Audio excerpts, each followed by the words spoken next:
கர்த்தருடைய நாமத்திற்கு மகிமை உண்டாவதாக. உங்களுக்கான தேவ வார்த்தை. அவர் சத்தத்திற்கு உண்மையாய் செவி கொடுப்பாயானால் உன் தேவனாகிய கர்த்தர் பூமியிலுள்ள சகல ஜாதிகளிலும் உன்னை மேன்மையாக வைப்பார். ஜெபம். கர்த்தாவே, உம் வார்த்தைக்கு நான் செவி கொடுக்கிறேன். உம் கட்டளைகள் என் வாழ்க்கையில் நிறைவேறட்டும்.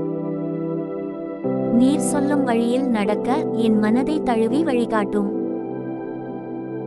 உம்முடைய ஆசீர்வாதத்தால் நான் என் வாழ்விலும் என் குடும்பத்திலும் என் வேலையிலும் மேன்மையாக வளமடைய விரும்புகிறேன்.